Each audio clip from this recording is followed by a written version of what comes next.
تیسری تھی جو ہم نے شروع کی تھی، وہ میں نے کہا تھا سب سے بڑا علم قرآن، اور قرآن میں جو سب سے بڑا علم وہ اللہ کی معرفت، جس کی آج ہمیں سب سے زیادہ ضرورت ہے. تو ہم نے یہ اللہ کا صفاتی نام الملک شروع کیا ہوا تھا. تو المالک، الملک، الملیک، اس کا کافی ہفتوں سے بات ہو چکی ہے. مزید اس کے حوالے سے بات کریں گے کہ اگر اس نام کے ساتھ ہمارا تعلق نہ جڑے، جس طرح یہ مالک ہے، ملک ہے، الملیک ہے، دہرانے کی ضرورت نہیں، پچھلی کلاس میں آپ کو پتہ چل چکا ہے.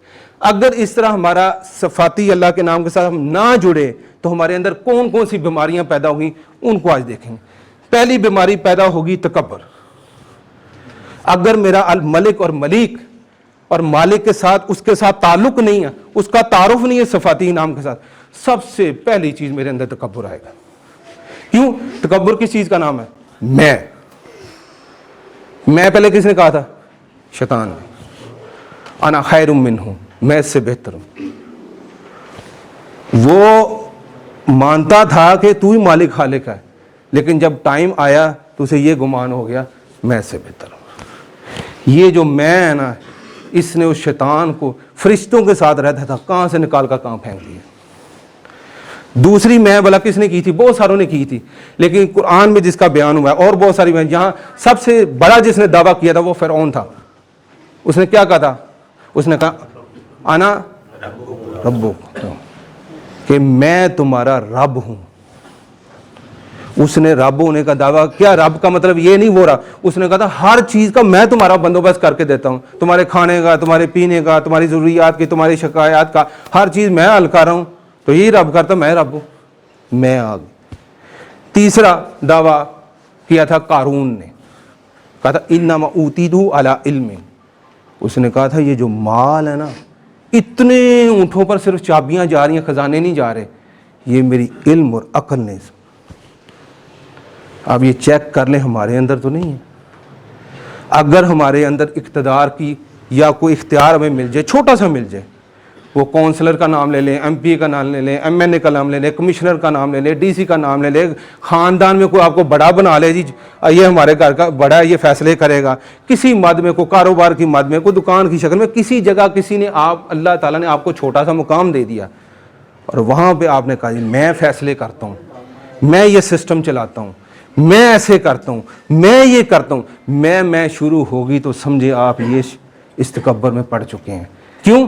آپ کو اس صفت کے ساتھ، اللہ کی صفاتی نام سے آپ کا تعلق نہیں جڑا. دوسری طرف سنت سلیمان علیہ السلام کی دیکھ لیں، ایسی بادشاہت کسی کو نہیں ملی، ایسا مال کسی کو نہیں ملا، اور جو علمی خزانے تھے ان کے پاس، لوگ ایسے ایسے پاورفل علم والے تھے وہ بھی ان کے پاس تھے. یہ تینوں چیزیں ایک جگہ اکٹھا کر دی. اور جب وہ چیونٹی کا معاملہ ہوا یا جو وہ شخص نے وہ تخت لیا ہے، تو اگلے الفاظ کیا تھا؟ ھذا من فضل ربی. انہوں نے یہ نہیں کہا میری دیکھو، میری سلطنت دیکھو جی، میرے بندے ایسے ہی آنکھ چمکتے ہی تخت لے جاتے ہیں. وہ چیونٹوں کی آواز بھی ہم سن لیتے ہیں. اگر ہمارا قافلہ چل پڑے اور مسافت کا تو دور سے دشمن ویسے ہی ڈر جاتا ہے. ہم جیسے ہوتے تو شاید ان کا ھذا من فضل ربی. سلیمان علیہ السلام کی سنت ہے، اقتدار ہو، مال ہو، اتنی پاور، طاقت ہو تو کہنا یہ میرے رب کا فضل ہے، میری کوئی قوت نہیں ہے. اور شیطان کی سنت کا مطلب سمجھ، لفظی مطلب سے سنت استعمال کرو، ویسے سنت تو وغیرہ نبی اکرم صلی اللہ علیہ وسلم سنت یا حدیث ہے، لیکن اس کا ایک لفظی مطلب ہے، وہ کسی کے لیے بھی استعمال کر سکتے ہیں. سنت فاروقی سنت یہ طریقہ، وہ آپ شیطان کے لیے بھی کر سکتے ہیں، کہ انسان کے لیے بھی کر سکتے ہیں، فرشتے کے لیے، اللہ کے لیے بھی کر سکتے ہیں، سب کے لیے سنت اللہ کر سکتے ہیں. اللہ کی سنت ہے، طریقے کے ذہن سے اس کو ذرا کنفیوز نہ کیجیے گا، ٹھیک ہے. لیکن بات اس میں ذرا تھوڑی سی گہرائی میں سمجھ لیجیے گا کہ تکبر کرنا، میں کرنا شیطان کی سنت، میں کرنا فرعون کی سنت، میں کرنا قارون کی سنت، اور ھذا من فضل ربی کرنا سلیمان علیہ السلام کی سنت. اب دیکھ لیں آپ کس کی سنت پر عمل کر رہے ہیں. دوسرا کیا کہتے ہیں؟ ریاکاری. آج کی اور ریاکاری پر تو مور لگا دی ہے کہ یہ شرک ہے، سیدھا سیدھا بات ہی ختم ہو گئی. گنجائش ہی کوئی نہیں گفتگو کی کہ میں کوئی نیکی کروں، میں کوئی کام کروں اور میں کہوں اللہ کو کے لیے نہیں، کسی اس شخص کو خوش کرنے کے لیے. دیکھیں 3 بڑے کام ہیں، دین کا سب سے بڑے کام ہے، لیکن اس ریاکاری کی وجہ سے کہیں سب سے پہلے ان تینوں نے دوزخ میں جانا ہے. عالم کے فضائل بڑی فضیلت ہے. مچھلیاں، ایک ایک مخلوق اس کے لیے استغفار کرتی ہے، ایک ایک چیز اس کے لیے، لیکن اگر اس نے علم اس لیے پھیلایا کہ یار لوگ میرے واہ واہ کریں، کیا بات ہے کیا بات ہے، سب سے پہلے دوزخ میں. شہید کے فضائل آپ کو پتہ ہیں، لیکن اس لیے کہ لوگ کریں کیا ہی بات ہے، بڑا بہادر تھا، دوزخ میں. سخی کا اللہ کے راہ میں خرچ کرنے کی فضیلت کتنی ہے آپ کو بتانے کی ضرورت نہیں ہے. لیکن اگر یہ نیت ہے کہ اس وجہ سے کہ لوگ کریں بڑا سخی ہے یار، بڑا لوگوں کو خرچ کرتا ہے، اتنے 3 بڑے شریعت کے کام ہیں، لیکن اس صرف ریاکاری اور نیت کے بدلنے کی وجہ سے دوزخ کا راستہ میں. آگے کیا ہے؟ خوف. اگر ہمارا اس کے ساتھ تعلق نہ ہوا تو خوف سے خوف کیا ہے؟ قرآن کا وَلَنَبْلُوَنَّكُمْ بِشَيْءٍ مِّنَ الْخَوْفِ وَالْجُوعِ وَنَقْصٍ مِّنَ الْأَمْوَالِ وَالْأَنفُسِ وَالثَّمَرَاتِ وَبَشِّرِ الصَّابِرِينَ. خوف کے ساتھ، بھوک کے ساتھ، مالوں کے نقصان، جانوں کے نقصان، فصلوں کے نقصان، ایک ایک چیز سے تمہیں آزماؤں گا، چیک کروں گا کہ اس نام کے ساتھ میرا تمہارا تعلق ہے کہ نہیں ہے. اور آج کی زبان میں اس کو دیکھ لیجیے، سب سے بڑا خوف مشرکین مکہ اپنی بچیوں کو کیوں زندہ دفن کرتے تھے؟ بہت ساری وجوہات تھی. ایک بڑی وجہ تھی رزق. تھی پیدا ہو گئی، جناب علی سامنے والے بندے کے ساتھ کیا ہماری نظریں نیچے کرنی پڑے گی، اس کو آپ کو خرچہ کرنا پڑے گا، پھر اس کو رخصت کرنا پڑے گا. تو اللہ کہا نحن نرزقکم وإیاہم، ہم تمہیں بھی رزق دیتے ہیں اور ان کو بھی دیتے ہیں جن کو دفنا رہے ہو. اور آج کی ماڈرن چیز کیا ہے؟ اس کو کہتے ہیں ابارشن. ابارشن کیا ہے؟ اسقاط حمل. کہ یہ آج دنیا میں خصوصاً انڈیا اتنا بڑا ملک ہے، وہاں بھی پاکستان میں بھی ہو رہا ہے اور جہاں بھی ان کو کیا کہتے ہیں الٹرا ساؤنڈ کرتے ہیں، وہ کہتے ہیں بچی ہے. تو آج بھی سوچ یہی ہے وہ بچی ہے، اس کو بانٹ کر. کیوں؟ اس کے جہیز کا بندوبست کرنے پڑے گا، اس کا رشتہ ڈھونڈنا پڑے گا، اس کی ذمہ داریاں اٹھانی پڑیں گی، اس کی وجہ سے مجھے لوگوں کے آگے نظریں جھکانی پڑ جائیں گی. خطہ ہی صاف کریں اس خوف کی وجہ سے. کیوں؟ میرا اس اللہ کے صفاتی نام کے ساتھ اس کا تعلق نہیں جوڑا. دوسری کیا ہے؟ ناشکری. ناشکری کیا ہے؟ 2 چیزیں ہماری زندگی میں، ایک خوشی ایک غم، 2 بڑے پاورفل جذبات ہیں. میرا نقصان ہو جائے، اگر مجھے یہ پتا ہو الملیک ہو، اصل چیز کا مالک وہ ہے، مجھے اس نے امانتاً ایک چیز استعمال کرنے کے لیے دی تو میری تو چیز تھی ہی نہیں، جس کی تھی وہ لے گیا، مجھے کیا ٹینشن ہے. الملیک اصل مالک وہ تھا جب میرے دماغ میں یہ نہیں ہوگا کہ میں مالک ہوں، مال کی شکل میں، اولاد کی شکل میں، کسی بھی شکل میں. تو وہ جو نقصان ہوا ہے، ٹھیک ہے ایک جذباتی فطری عمل ہے، تھوڑی دیر آپ کو تکلیف ہوگی، لیکن اس تکلیف کے اوپر غالب کیا ہوگا؟ الملیک، کہ اصل مالک وہ تھا. اور ساتھ یہ نظریہ ہوگا یہ جو میرا نقصان ہو گیا اولاد کی شکل میں، مال کی شکل میں، کسی شکل میں بھی، تو نظریہ فوراً یہ اگر یہ بھی نہ بچتا تو میں کیا کرتا، میرا کوئی زور، میری کوئی طاقت، میرا کوئی چیز بھی اختیار کہ میں جو چیز چلی گئی ہے اس کو اپنے اختیار سے واپس لے آؤں. لیکن اگر اس نام کے ساتھ میرا تعلق جڑا ہوگا تو مال بھی اس کا، ان للہ و انا الیہ راجعون، میں بھی اس کا اور اسی کی طرف جانا ہے، میرا تو کچھ ہے ہی نہیں. اگلی بات کیا کرتے؟ وہ جو نقصان ہو گیا اس پر صبر کیا اور یہ سمجھا کہ اس کا مال تھا، اس کی چیز ہی لے گیا. اب یہ کیا ہے؟ اب وہ مایوس نہیں ہوتا. کافر اور منافق جو مایوس ہوتا ہے، مایوس کیا ہوتا ہے؟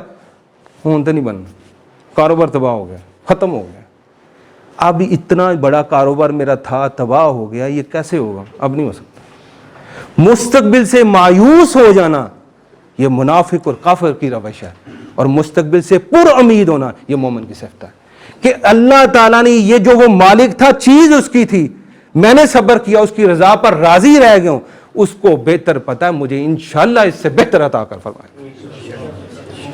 جب یہ میری سوچ ہوگی پھر میری پریشانی، میرا ڈپریشن، میری انگزائٹی، ہر چیز ختم ہو.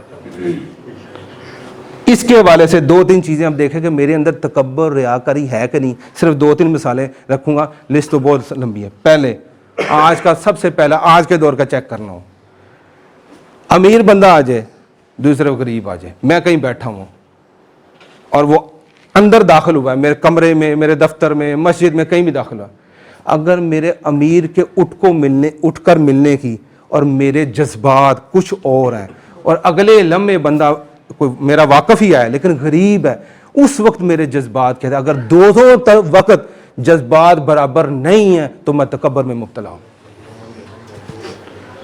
امیر آ گیا، آؤ جی چوہے صاحب جی، آؤ جی گلے میں. غریب آ گیا، اتنا ہاتھ ملانا، اس سے زیادہ ہاتھ نہیں ملانا. اور نبی اکرم صلی اللہ علیہ وسلم کی سنت مبارکہ ہے، وہ جب کسی سے گفتگو کرتے تھے پورا چہرہ موڑ کر گفتگو کرتے تھے. اس میں تکبرانہ رویہ کیا ہے؟ امیر آ جائے تو بالکل اس طرح کر کے ہاں جی گفتگو بڑا دھیان سے بات سنا. غریب آ گیا، او یار تو چپ کر تیری گل سننی. اگر یہ رویہ ہے تو اس تکبر اور ریاکاری میں مبتلا ہو چکا ہوں. امیر آ گیا ہے تو پہلے اٹھ کر سلام کرنا، السلام علیکم. غریب آ گیا ہے تو میری کوشش ہے، میں دیکھ رہا ہوں ایسے کر کے وہ مجھے سلام کرتا ہے کہ نہیں کرتا. اگر یہ چیزیں میرے اندر ہیں، آج معاشرے میں ہیں، تو میں تکبر میں مبتلا ہوں. آگے کیا؟ اور دوسری بات ہے کہ امیر اور غریب کے فرق لے، میری قلبی حالت کیا ہوتی ہے. اگر میں ظاہراً میں فرق نہیں رکھ رہا لیکن میرے دل میں یہ آ رہا ہے یہ امیر بندہ آ گیا ہے، یہ کوئی بااختیار بندہ آ گیا ہے، تو اب اس کے ساتھ یار کو بنا کے رکھنی ہے. آج ہماری دوستیاں مفاد کی ہیں یا اللہ کی رضا کے لیے؟ اگر مفاد کی ہیں تو پھر تکبر اور ریاکاری ہے. اور اللہ کی رضا کے لیے، اللہ کے لیے دوستیاں، اللہ ہی کے لیے دشمنیاں، تو پھر میں تکبر اور ریاکاری دوں گا. میری قلبی کیفیت کیا ہے، اس کے ساتھ اس نام کا بڑا گیا تھا. بڑی لمبی لسٹ ہے لیکن یہ میں نے بنیادی موٹی موٹی باتیں بتائی ہیں. آپ تکبر میں دیکھ لیں، آپ ریاکاری میں تو نہیں ہیں، آپ کے پاس خوف غالب تو نہیں ہے. میرے بچوں کا رزق کا کیا بنے گا؟ 2 نمبری نہیں کروں گا تو کیسے سسٹم چلے گا؟ اب یہ نظام ہی جھوٹ کا ہے، یہ وعدہ خلافی کا ہے، یہ ملاوٹ کا ہے، یہ سود کا ہے. اس کے بغیر سسٹم نہیں چلتا. بچے بھوکے مار لوں، جب تک بینک سے لمٹ نہیں لوں گا، بینک سے جب قرضہ نہیں لوں گا، میری فیکٹری میرا سسٹم نہیں چلے گا. تو سمجھیے اس خوف غالب آ گیا ہے. اس خوف نے مجھے اس راستے پر ڈال دیا جو اللہ کی نافرمانی والا راستہ. اور جب نقصان ہو جائے تو اس وقت کیا ہے، میں ناشکری کرتا ہوں کہ یار یہ جو نقصان ہو گیا اب میرا کچھ نہیں بنے گا، یا یہ نیت رکھتا ہوں جو بچ گیا یہ بھی نہ بچتا تو میں کیا کر سکتا. اور مستقبل سے مایوس نہ ہونا کہ انشاءاللہ اللہ اس سے بہتر نعم البدل عطا فرمائے گا. تو یہ باقی یہ ہے کہ ہمارا سلام لینے کا طریقہ، امیر غریب سے ملنے کا طریقہ، دوستیاں کا ہمارا لیول مفاد کا ہے کہ اللہ کی رضا کے لیے، قلبی کیفیت کیا ہے. اگر یہ ساری بیماریاں اگر میرا اس نام کے ساتھ تعلق نہیں ہے تو یہ ساری روحانی اور جسمانی بیماریاں میرے اندر آ جائیں گی. لیکن اگر اس نام کے ساتھ میرا تعلق جڑ گیا اور یہ بیماریاں میری دور ہوگی تو میرے خیال میں معاشرے میں آدھے سے زیادہ برائیاں ختم ہو جائیں. اللہ سے دعا ہے اس قرآن کے ساتھ جڑ کر یہ مسائل میں فرائض کی حدود میں یہ جو مسائل ہیں ان کو سیکھنے کی، اور سب سے بڑا علم اللہ کا تعارف ہے اس کو سیکھ کر باعمل مسلمان بننے کی توفیق عطا فرمائے. واخر دعوانا الحمدللہ رب العالمین.